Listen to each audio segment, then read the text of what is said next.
Ex Dirut Pertamina, Widya Purnama, suatu hari pernah curhat kepada teman dekatnya pada saat dia baru masuk menjabat di Pertamina.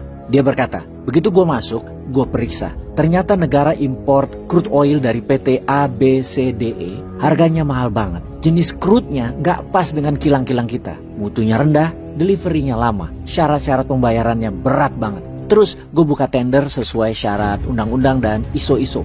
Juga sekaligus semua barang dan jasa yang dibutuhkan Pertamina setahun ke depan. Gue umumkan ke koran, ke TV, dan ke website kita. Saatnya tender dibuka, gue sediakan aula di kantor pusat, meja keliling segi 4, komputer lebih dari 100 unit. Gue undang KPK, Kejagung, Polri, pers, banyak banget, ICW dan masih banyak lagi. Sekali tender terbuka, gue dapat crude dari PT FGHIJ yang jauh lebih murah, jenis crude-nya yang cocok dengan kilang-kilang kita, mutunya sangat tinggi, delivery-nya jauh lebih cepat, syarat pembayarannya pun lebih lunak. Belum lagi semua barang lain yang lebih murah dan bermutu. Sekali gebrak begitu lo tahu gue menghemat berapa negara? 16 juta dolar. Tapi abis gitu apa yang terjadi? Gue dipanggil DPR, 2 hari gue dimaki-maki. Gue jadi bingung, terus gue mesti kerja gimana?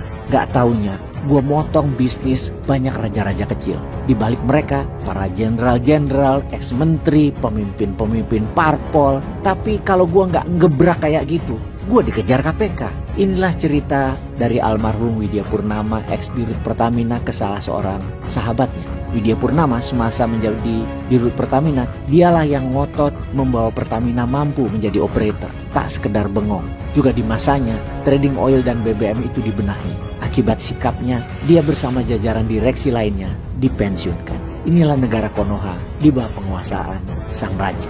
Sekarang, apalagi prestasi lainnya dari sang raja? Mungkin banyak yang tidak tahu bahwa harga beras di Indonesia ternyata yang paling mahal di kalangan negara-negara anggota ASEAN.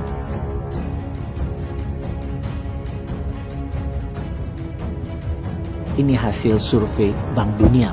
Akibatnya, masyarakat Indonesia harus merogoh dompet dalam-dalam demi memenuhi kebutuhan pangan terutama untuk beras. Bank Dunia memperkirakan konsumen Indonesia itu membayar hingga 20% lebih mahal untuk makanan mereka ketimbang mereka bayar di pasar bebas yang beredar di ASEAN.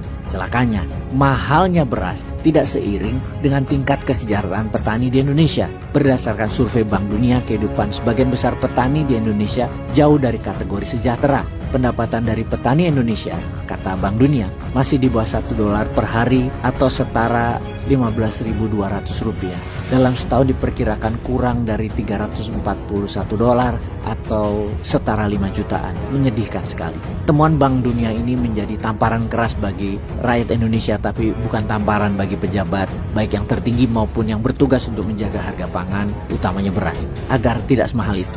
Seharusnya hal ini mempermalukan pemerintahan Jokowi yang sebulan lagi lengser. Namun untung ada Projo dan pasukan berani mati, yaitu para buzzer yang terus memuja-muja sang raja di berbagai platform.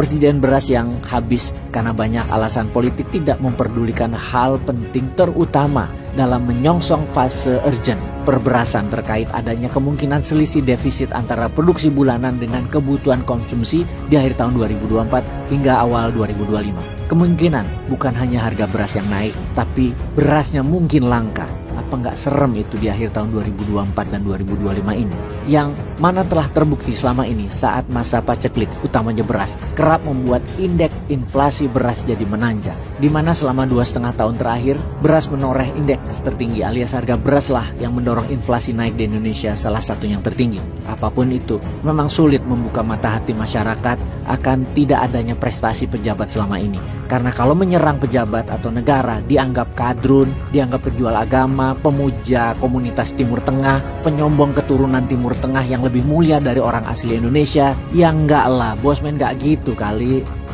Peace.